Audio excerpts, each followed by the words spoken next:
Welcome to episode number 46 of the Roundtable. I'm Grant Brisbee here with Andy McCullough, Marc Carig. Andy, let's start with you. How are you doing today, Andy? Grant, if I was any better, I'd be you. Isn't that the truth? Isn't that the truth? Marc, how are you doing? Allergies are terrible. I'm dying. Dude, no, it's not. Yeah, no. I'm dying. I'm I'm going to sound like this all day. I am hurting. It's not okay. Like I literally have Kleenex next to me. I don't know if that's used or not. It's all over the place.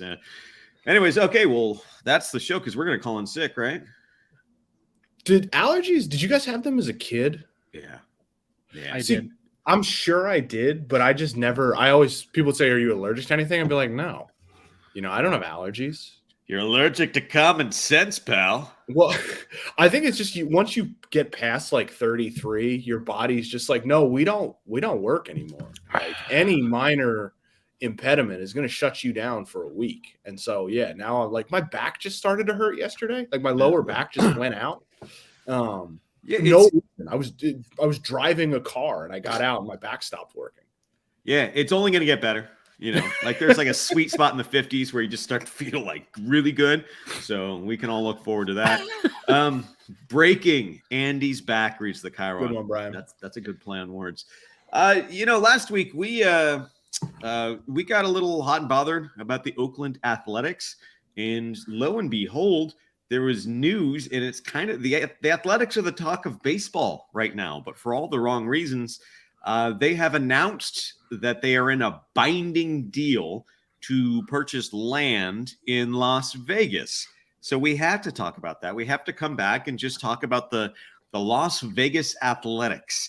Do we want to start with Marc or let him just get all riled up and start humming around like a hummingbird? I got an idea, Grant. Ready? All right. Yeah. Hey, Marc, as a lifelong Giants fan, are you glad to have territorial rights now over the Bay Area?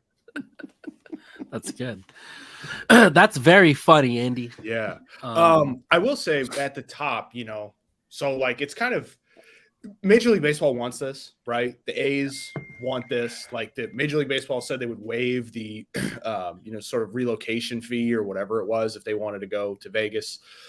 Clearly, the late night announcement first, I believe, in the Las Vegas Review-Journal, and then subsequently to other outlets like The Athletic, that they're in this binding agreement, right? They're trying to make it sort of presented as like a fait accompli. But our Tim Kawakami had raised a pretty good point, a couple of days later, and I think that speaks to his understanding of the issue as someone who's covered sports in the Bay Area for quite some time at an excellent level, is you're betting on John Fisher being able to pull this off, which he has yet to do. And Tim sort of went through, Fremont, San Jose, Howard Terminal, the Coliseum itself. Like they tend to biff it on the stadium stuff. Now, I do think there's going to be some. They've made it so that they're going to really want to try and hammer this through, but it's not a done deal just yet. I just stumbled on this article from lvsportsbiz.com, right? And it's an excellent article. I will just read you the headline, and I think it's one of the best headlines I've read at summing a story up.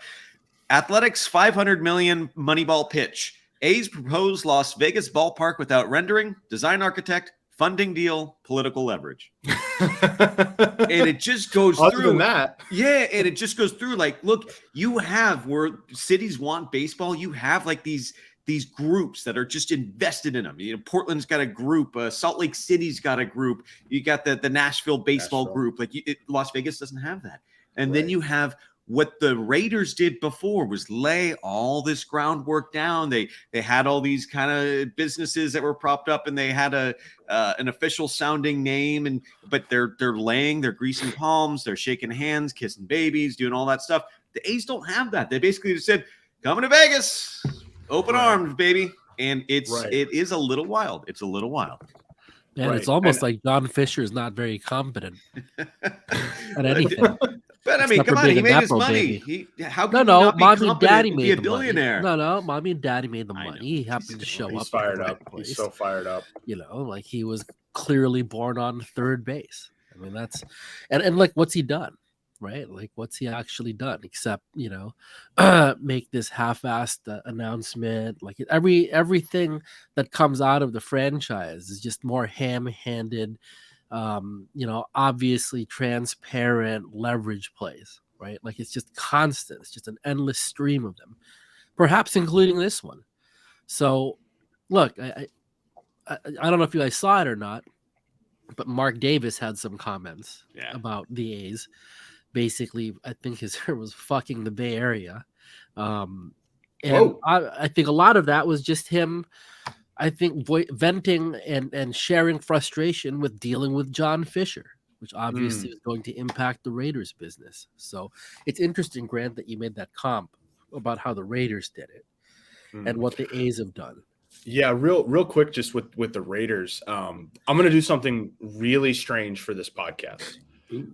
I'm going to rely on actual information that I procured as a journalist. Whoa. Okay. Like I know that's not our brand. And I know that it's not something I do much very often anymore, but I did spend a decent amount of time writing about the idea of baseball in Vegas last year, or I guess the stories came out in January. Stephen Nesbitt and I did kind of a series on like the idea of expansion. And so Steve did a story on Portland and Montreal. I did Nashville and Vegas.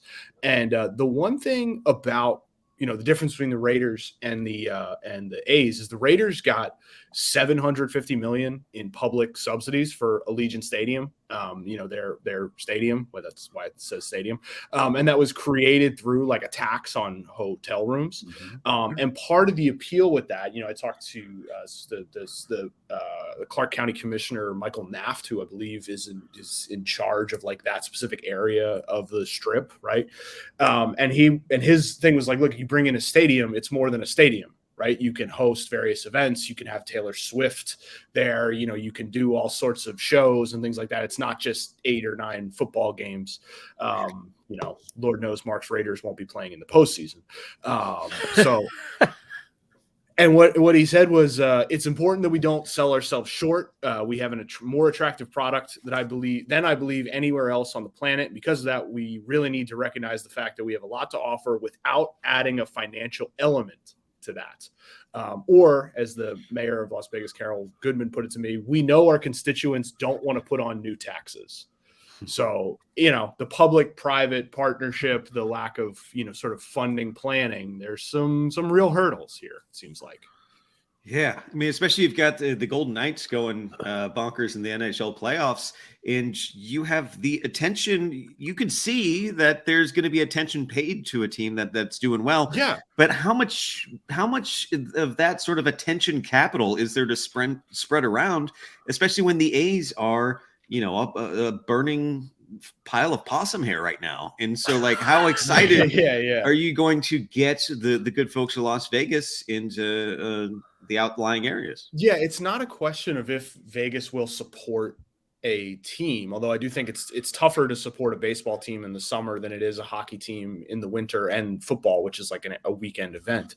But like, I think it's not that the city can't support the team. It's just what team is going to show up there? What state are they going to be in? Where's the enthusiasm going to be for it? Like, there's not a groundswell of people in Vegas being like, come on, A's, we need you. Their thing is just like, yeah, we're Vegas. You want to come? Like, we got land. Like, sure, if you don't pay for it, whatever. It's free country. Yeah.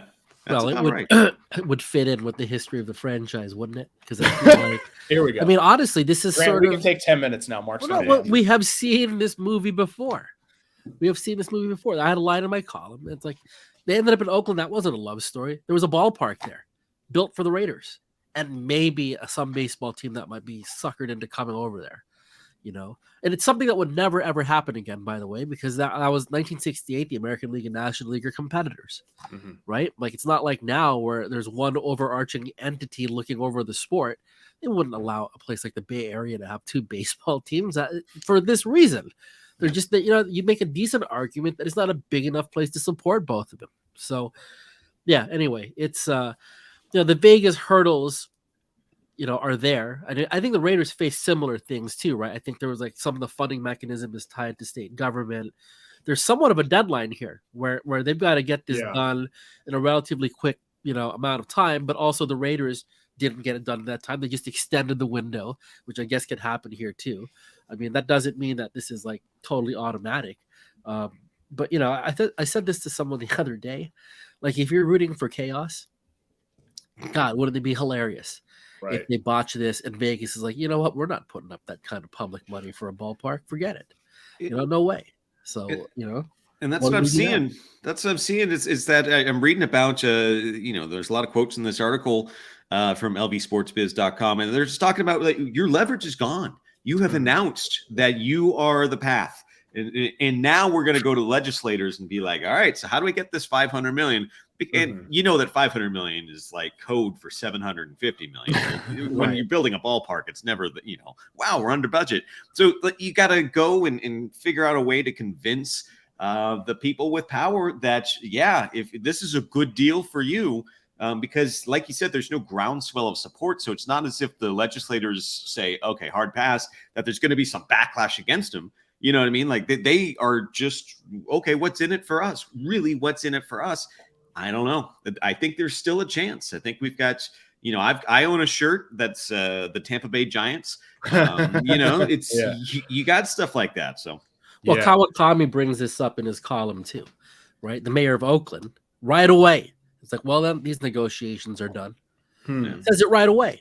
Right. So on the one hand, you know, if you're not paying attention, it's they're just quitting. No, they're not going to allow the city to get used as leverage, which is exactly your point right here. So what happens? Not Las Vegas. They're not all the way buttoned up with financing and all that stuff. They make this big announcement. You know what every politician in Southern Nevada is doing right now? Lining up to make sure they get theirs, because they're going to have to, like, you know, if you're a politician down there that has any kind of sway, like, you're going to have to get on board with this. You're going to make sure that, like, whatever pet project you have gets dealt with, so you get on board with this, because now you know that there isn't another place competing for the club, right? Like, there's a element of just, hey, this is politics now, right? And like, so, you know, the mayor of Oakland, right? Like, it's just like, yeah, we're not doing this anymore. We're not talking about this anymore. I think that's a, you know, big time game changer. And by the way, like, in the aftermath of this announcement, unsurprisingly, of course, you get like the sort of, well, this is what really happened. You know, like, you're getting the stories of like the A's, you know, basically ambushing the city and like local officials with the announcement and that sort of thing, which, you know, par for the course, I guess, considering how these jokers have run the club for so long.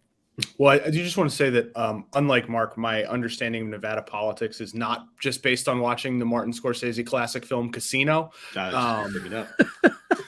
It is not whatever lawless hellscape you're trying to paint it as, Mark.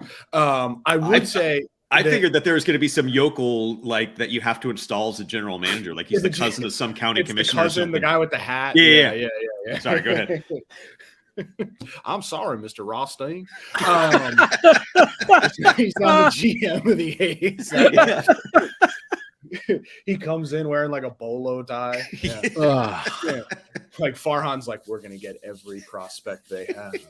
I do. One thing just to keep in mind again with Nevada is that the current governor, Joe Lombardo, is believed to be less interested in implementing taxes to help finance, pro teams, compared to his predecessor, Steve Sisolak, who was known as the sports governor.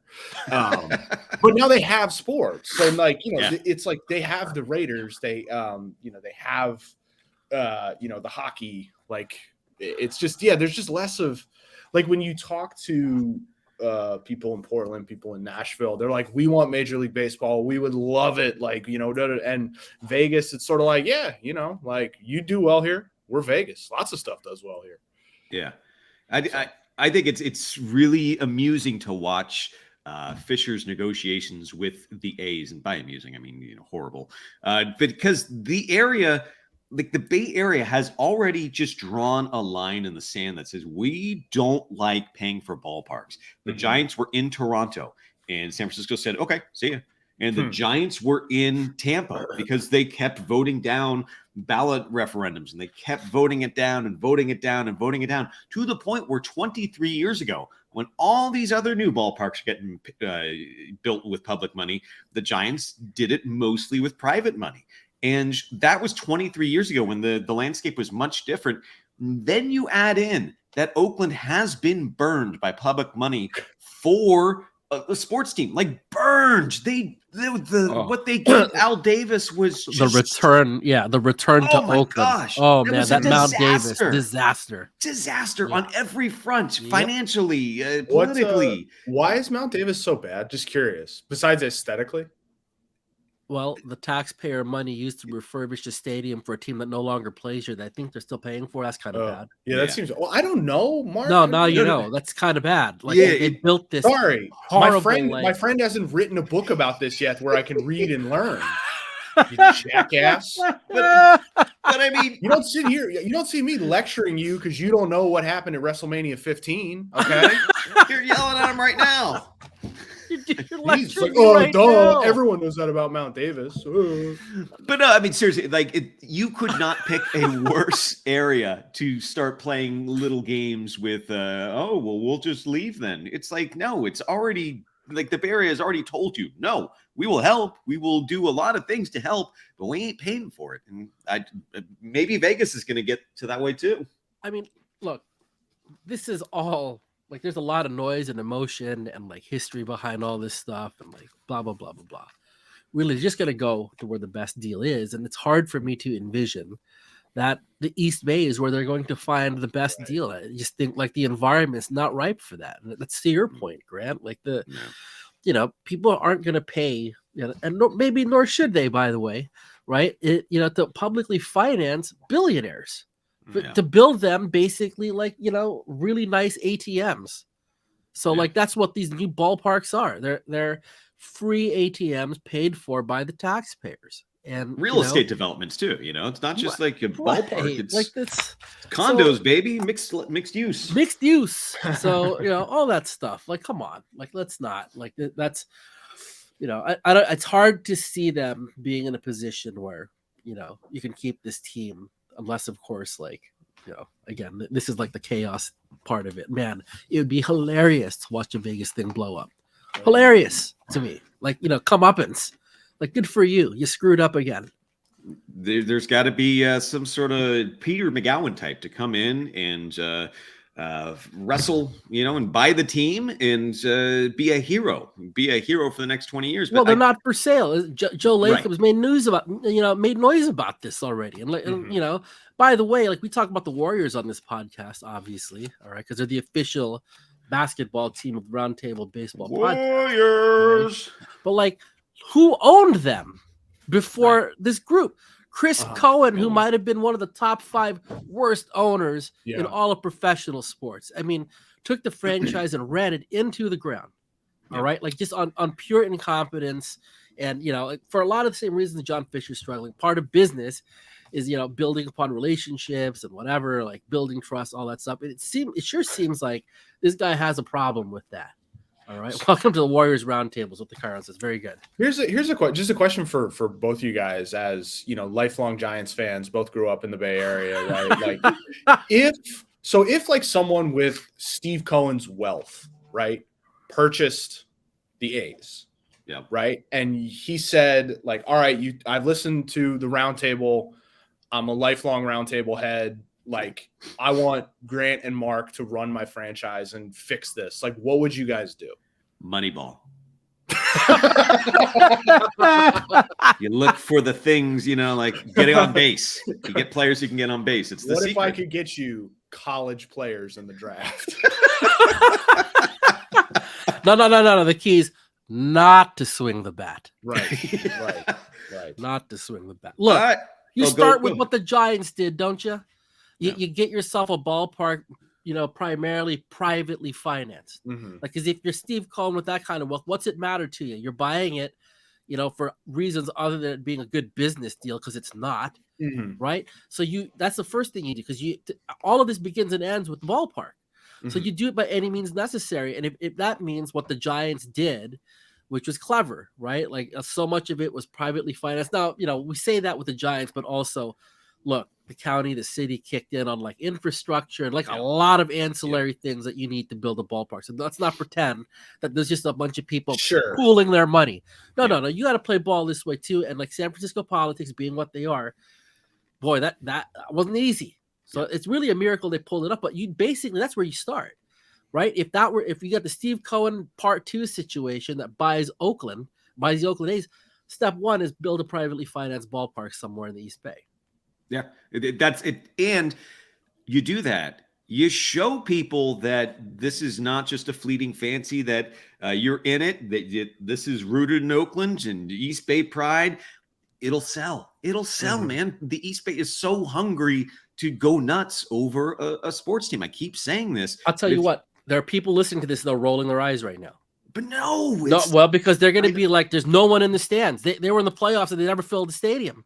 Because John Fisher's doing the major league thing, where he's not fixing the toilets, and he's probably inviting possums. He probably has ads on Craigslist saying possums wanted. Like you know what I mean? Like you bring in Steve Cohen and you say, hell yeah, we're here. It will sell, I promise you. But look, and this is the fact. All right, the Athletics have played in Oakland for 55 years or close to whatever. Yeah, I think this is 55 years now. They were competently run for maybe 15. Yeah. Okay. Like that, 15 to 55 years. And what happened in those 15 years? Well, 3 American League pennants, a World Series championship, one of the highest payrolls in baseball, a star-studded team that crossed into pop culture, by the way, because there's no one that doesn't know who the Bash Brothers are still to this day, with all the baggage and bullshit that those guys bring. The bottom line is you don't need an explanation when you say the Bash Brothers. You know. That shit happened in Oakland in the golden era of the Oakland A's, from basically the mid-'80s until right when Wally Haas passes away and the Raiders come back and destroy the stadium. But look at that time in between there. There's a 5-year period where they're like 2 in the American League in attendance, 3 in the entire game. So don't give me this shit about how they can't support a team. And then to hear Rob Manfred say, well, the attendance has never been outstanding. Incorrect. Okay, you can just change that and say the ownership's never been outstanding, aside from the Wally Haas era, that the Haas family owning the club and doing all the things, by the way, you're supposed to do. Okay, it was they were stewards of the team. They took it seriously. They kept it in the Bay Area. It was bought to stay in the Bay Area by local people, by the way, because they understood how important the institution was to the region. And then they treated it that way for the first and last time ever. By the way, it was treated that way, and it's like, and when that happened, guess what? Success that resonates today. That's what happened. So that's I can't get that out of my mind. That this is not hypothetical. This is not, oh, if you would just do this. They did it. And the results are there. And people remember it. I remember it. All right. You can't tell me that if you brought actual owners in here, like someone bought the club in like this fantasy scenario that Andy's talking about, that someone with lots of money bought the team and like actually invested in it properly. I think the scenario that you're talking about, Grant, totally happens because it did. Like, this isn't brute. We're not basing this on like hypotheticals. The one time that they did it right, it was awesome. Why couldn't they do it again? First off, I'd have to say the video paused at an incredibly funny moment where you were just like, oh no, it was outstanding. That's going to be a clip. No. Second, everything you say is true, and I will add on Oakland in the 80s, not like a financial powerhouse like it is, at least, with the business and the tech. Like, Oakland is richer than it was in the 80s. Like, you've got richer people, richer residents. You've got the spread has gone out in the East Bay. You've got richer people closer to the ballpark than were there in the 80s. Like, it would work. It would work, man. I mean, yeah, it would. And like, but it would require. Chiron's funny. It would require that kind of stewardship, that kind of ownership. Yeah. And as we've seen, and this is just, not unique to the Oakland situation, but hey, it's few and far between to have owners like that. Okay? To have a club owner that, well, I mean, obviously you would do it. Like, Roundtable heads, let's get together. Yeah. Patreon. Go fund me. Patreon. Let's go. But yeah, I say, that's all it would take. But it's rare, right? It's rare. Like, look at the transformation of the Giants franchise. I mean, people forget that, dude. Yeah. Not only were they trying to get the hell out of here, The stadium was a dump. It was a frustrating team because it always felt like they never did quite enough to get over the hump, right? They won a pennant when I was a kid. And that team, like, I mean, no offense, not that good. All right. 89, like, okay. You keep but Rick like, Russell's name out of your mouth. Hey, I love Rick Russell. All right. He was my favorite Giant at the time, actually. But like Brett Butler, maybe right there too. But like, look, that was sort of their history, right? They had a long period of time where like the ownership just wasn't, investing enough in the club, like, and they had a lot of challenges, the ballpark included. So what happened? Well, you got a local consortium that comes in, saves a team, right? Peter McGowan and company. I mean, it was transformational. And I remember it was like it changed immediately, right? Because now they're getting Barry Bonds and Darrell Hamilton and that group. Remember these just a lot of good ball players all of a sudden turning up in San Francisco, where that wasn't necessarily the case with it. I mean, Barry Bonds was like the biggest free agent signing ever at that point, was he not? Yeah. Or right up there, and they were not playing that arena at all. Right, did you just drop a Barry Bonds and Darrell Hamilton in passing? The big two. Yeah, those are the Bash brothers, right? Well, this is actually a good place to segue because now we get to turn our attention to a team that did build a new ballpark, took all the goodwill and money from that ballpark and reinvested it into the team. And now they're like a big market team. They're winning. That's right. Pittsburgh Pirates. It is time because as of this recording, the Pittsburgh Pirates are 16-7. They're playing really, really well. They're pitching. They have a ton of quality starts. There's all these articles now about how are they doing it. Well, they're throwing more breaking balls. They're spinning it this way. They've got the platoon advantage. They got this. They got that. When should we start caring about the Pirates? Has that time passed? I've got August 1st. August 1st is when I will pretend to notice. Okay. I missed the boat last year on the Orioles. Yeah. Right. Like I had the Orioles on the pay no mind. Look, it's a big sport. There's a lot going on. I only have so much bandwidth. Right. So like the Orioles are just on the pay no mind list and to the point where like they're an exciting team. And I sort of missed that last year.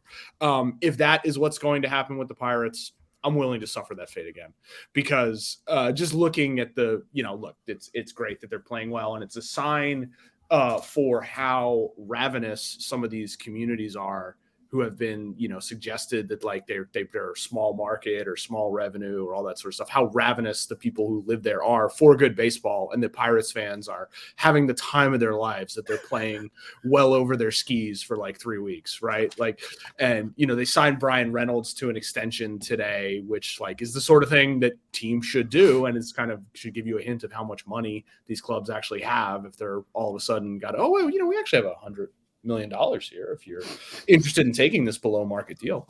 And but like looking at it, they do not pass the you have to really squint to see still being in. I just don't see it, right? Like with the Orioles, it's like, okay, that's a first round pick. That's a first round pick. That's a first round pick. With this, it's like, man, they really are getting a lot out of the platoon advantage.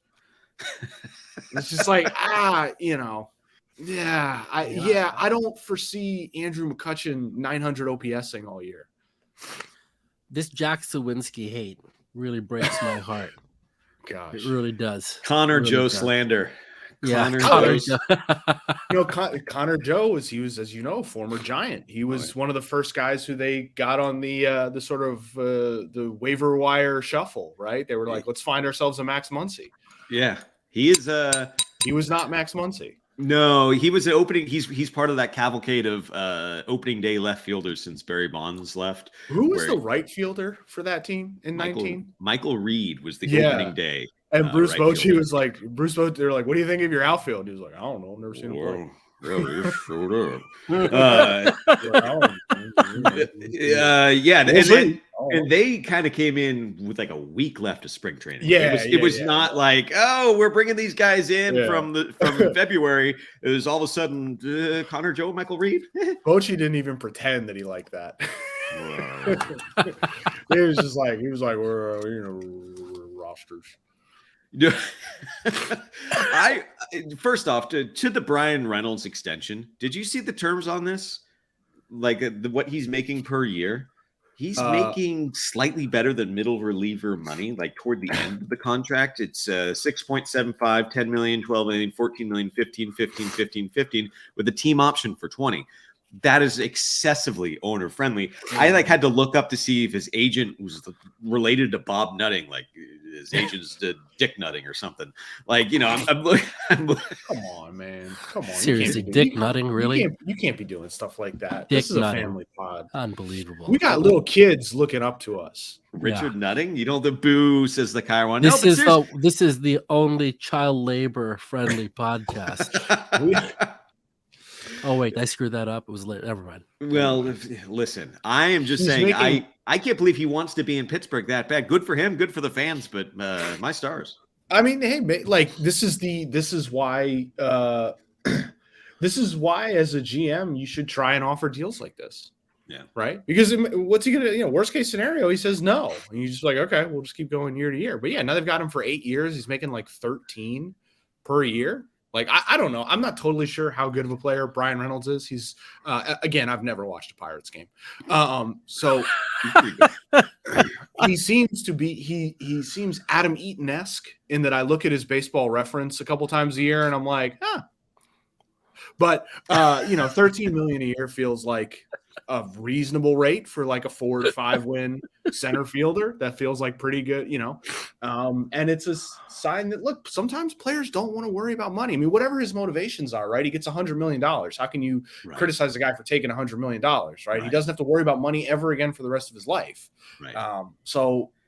But I think you can see how low the bar is. And like Pirates fans are rejoicing right now. They're like, oh my God, like it's a new day. Like Bob Nutting, thank you, and like the bar is so low that it surprises you when certain teams are unwilling to meet it.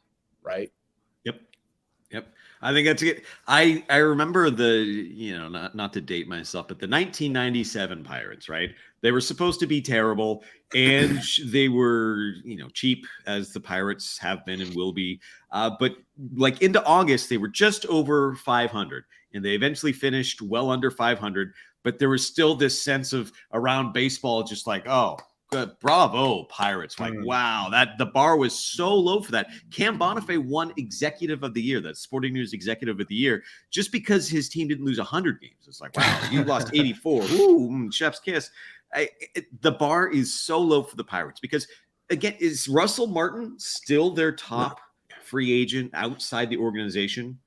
Like, what were the terms on that? It was like 2 years, 30 million or something like that. Yeah, I mean, that feels that's like their biggest outside free agent that they've ever signed. I think Francisco Liriano was a contract extension. They have like a couple of deals that are like 2, 3, 4 years, but nothing. And I don't understand it, especially Martin was like 2 for 15. Okay, well, that's much worse. It's like number one. Wow, I don't know. What was AJ Burnett? AJ Burnett had to be. I don't remember. Well, he was traded there, and then was he? Yeah, no, he wasn't. He was traded to Pittsburgh before spring, wasn't he? No, he was not. He signed as a free agent. Remember Remember the Phillies? The Phillies didn't want to give him the qualifying offer because he said like he was gonna like retire or something. Okay, so I just Googled biggest free agent contract Pirates history. Unfortunately, this article was traded to the Pirates. What in the world? It was right before spring training, wasn't it? Yeah. What in the Sam Hill? Or during spring training? He had 2 stints with the Pirates. So the first Google results by a handsome fella named Grant Brisbee talks about this is dated, so I can't remember. I don't think it's been passed, but Russell Martin's 17 million guarantee beat the previous record held by Pat Mears, which was 4 years, 15 million. Clint Barnes was number 3. That was as of 2012. I think I remember someone sneaking in there over Russell Martin, but yeah, they just don't do free agency, which is I don't know. It's like the bare minimum, I think. Like, well, if you don't do free agency, then what you need to do is what the Braves, right? We've talked about that so many times, signing these extensions, you take some risk. Because, like, okay, Bryan Reynolds gets his deal. But I feel like there's a couple other people on the Pirates roster right now where something like that would make sense, right? So Keller comes to mind. Starting pitching's been really good for them early in the year. So maybe that's an extension candidate. If you're being serious about wanting to keep a core together and all that, then maybe that's perhaps a place to start. You don't stop at Bryan Reynolds. Of course, that's the issue with the old buckos, is that they do neither, right? Like they're not going to play the free agency waters, and the extensions are so far between. It feels like that when one happens, it's like what Andy said, a huge celebration in Pittsburgh. But to be serious contenders and to do it in a sustainable way, you kind of got to pick one lane or the other. Like keep some of these guys around or go out and get free agents, and they've done neither a lot of times. Well, they signed Ke'Bryan Hayes, right? Mm-hmm. Which we've stopped talking about Ke'Bryan Hayes because he stopped hitting, but he was a top prospect. It seems like he's going to be more like a defense first player. But then it's like when you go through the current roster, right? Like O'Neal Cruz is out for the year. Who are you want to sign Mitch Keller? Like, okay. Yeah, I mean, Tim Britton actually had a good thing about his extension projections earlier in the year. And the Keller one just seemed like, God, that would be obvious, And like what I like about the work Britton does there is that, he's trying to be realistic. He's trying to find places where, you could envision each side kind of doing something like that. So I remember seeing that deal and I can't remember the exact numbers now, but going, geez, why hasn't that already happened? So that's why I say Keller. Like it seems like there is some potential for alignment there. Yeah, because as much as I want for the Pirates to act like a Major League Baseball team, I also want to not be the guy that's like, well, I should lock up David Bednar to a big long-term deal because relievers are generally a historically great investment. Like that doesn't make sense either. So I get that part of it. I don't know. I just one of the Google results for what I just Googled was Rum Bunter worst free agent contracts in Pittsburgh Pirates history, and number one is amusing. This is a 2023 article. So can you guess what the number one worst free agent contract in Pirates history is? Jung Ho Gong? Derek Bell, 2 years, $10 million. Now, but that's the thing. If you're talking about the worst contract in free agent history for the Pirates, a 2-year, $10 million deal is it, because they don't do a lot of free agent, sign. Like you have Matt Diaz is on this list. It was like a 1-year deal. They just don't sign players. And I'm not saying that they should go out and become the Padres, but there's got to be some way where you can get guys in on like what the Giants are doing, where they're getting guys like Jock Peterson and Carlos Rodon, and you're getting these short-term deals, and you're betting on your coaching staff, your medical staff to help boost them up and get them back to the players they were. There's not even any of that. There's not even buying low and maybe selling high at the deadline. There's just a whole lot of nothing. And this team right now could have used like a couple of players like that this past offseason. We'd be maybe a little bit more interested in the Pirates. Derek Bell famously engaged in Operation Shutdown. Which, as you may remember, he also, I believe at one point when he was playing for the Mets, lived on a houseboat. Really? Which led to the classic joke that he was an actual pirate. He lived on a boat and stole money. Oh, that's so good. Oh, we got to bring the 90s back, man. We got to bring the 90s back. Do you guys have anything more to say about the old Pirates, the old Buccos? We got 7 minutes to fill. Well, Andy said something, it might have been last week, where none of it matters, but all of it counts. Yeah. Right?